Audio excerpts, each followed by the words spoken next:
agar kalbu kita bangun. Apa yang kita kejar di dunia ini semuanya sia-sia. Tentang bagaimana manusia harus menerima takdir. Cuman dalam wa may ya'mal misqala dzarratin syarra yarah. Dan kalau kita melakukan amal kejahatan sedikit, maka akan nampak juga meskipun tidak. Maka Nabi berpesan, hati-hati dengan kejahatan yang sedikit. Hati-hati dengan kejahatan. Maka juga demikian dengan kebaikan. Kebaikan yang sedikit jangan disepelekan juga. Dalam salah satu kitab, Syekh Muhammad Abu Bakar, beliau menulis kitab Uspuriyah. Di awal-awal bab itu diceritakan di zaman sebelum Nabi Muhammad, nabi-nabi sebelumnya, kaum Bani Israel itu menderita kekeringan, kelaparan di mana-mana.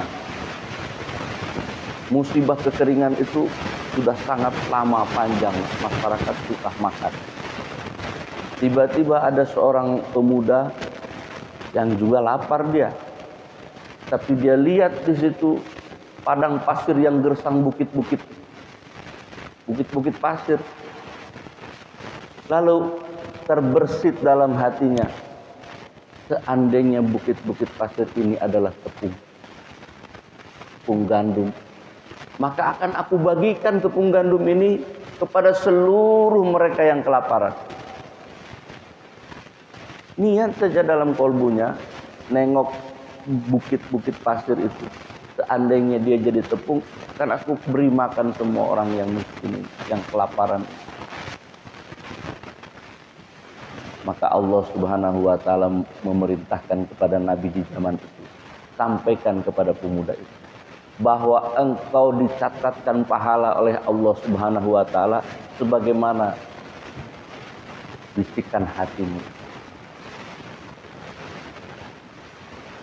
Maka di era Nabi Muhammad ini, baginda Nabi mengatakan innamal amalu binniyat.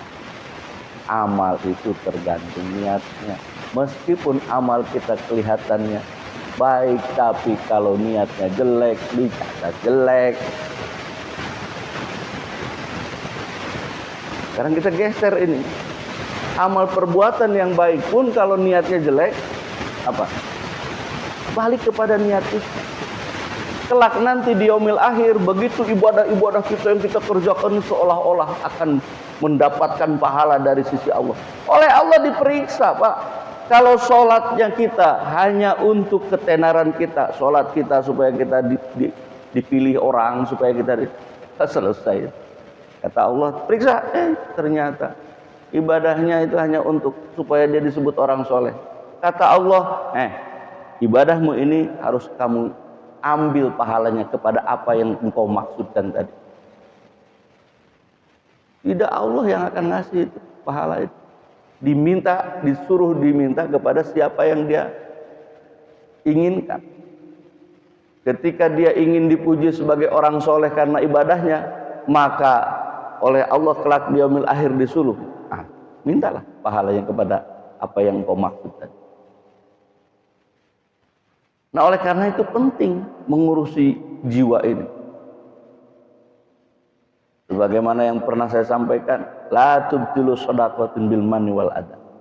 Jangan engkau batalkan pahala dari sedekah-sedekahmu itu disebabkan karena engkau mengucapkannya berulang-ulang dan apa?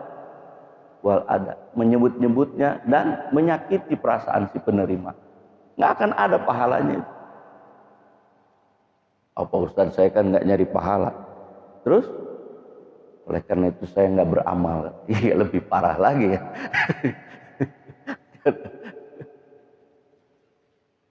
Jadi kolom pertama yang ada tiga kotak itu, jiwa manusia potensi fitrah. Kebersihan jiwa manusia itu tergantung kepada lingkungan pengaruhnya. Dan rata-rata manusia ini hanya berkecimpung di wilayah amarah, lawamah, mulhimah. Dalam kaitan jiwa manusia ini, ada satu kitab yang dijelaskan oleh Syekh Abdul Qadir Al-Jailani. Kitab itu disebut Thariq Ilallah, jalan menuju Allah. Jiwa manusia ini memiliki lapisan-lapisan. Lapisan yang paling luar disebut jiwa yang amarah. Paling luar. Ini amarah ini paling kasar, Pak. Kita rata-rata berada pada zona itu, zona amarah kita. Setiap ada masalah datang, ke kepala, langsung emosi kita. Bawaannya emosi aja semua.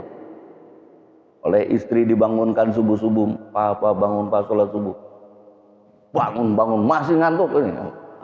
Marah gitu. Kadang-kadang bagaimana kita ceritakan, kita marah sama anak kita, kita pukul anak itu. Emosi kita kan. Jiwa amarah. Setelah amarah, ada jiwa yang lingkaran berikutnya yang agak dalam sedikit. Apa itu? Lawamah. Penyesalan. Nah, ini sudah agak sedikit berbeda. Kalau kita sedang amarah, kalau kita foto, wow, merah muka kita, merah mata kita merah, emosi, darah kita mengalir deras, jantung kita berdetak kencang. Tapi kalau lawamah, lain lagi, penyesalan. Jantung sudah tak berdetak kencang. Air mata mulai agak sedikit menggenang. Bawaannya pengen nangis, nyesel. Apalagi begitu pagi-pagi, siang hari atau sore hari kita pukuli anak kita itu. Sampai memar-memar. Saat malam datang tertidur dia telentang, kita tengok dia. Masya Allah, ya Allah, kejamnya diriku. Kira-kira begitu. Nengok anak ini. Kasihan dia kan masih kecil. Belum tumbuh otaknya secara dewasa, belum dewasa, dia masih kecil pikirannya pun. Kenapa saya ini marah? Muncul penyesalan. Udah beda lagi tuh aja. Pengaruh jiwa lawamah berpengaruh kepada seluruh fisik kita. Setelah menyesal, timbullah jiwa yang mulhimah. Apa mulhimah itu? Terilhami untuk berbuat kebaikan. Besok saya akan menyayangi anak saya. Tidak akan lagi memukul kalau dia nakal. Akan saya berikan dia kasih sayang yang lebih. Itu mulhimah. Cuman begitu pagi datang, anak kita nakal lagi, niat yang tadinya kita tidak akan marah, hilang. Marah lagi kita. Itu emosi lagi kita. Jadi kita berkutat pada apa? Amarah, mulhimah, amarah, lawamah, mulhimah.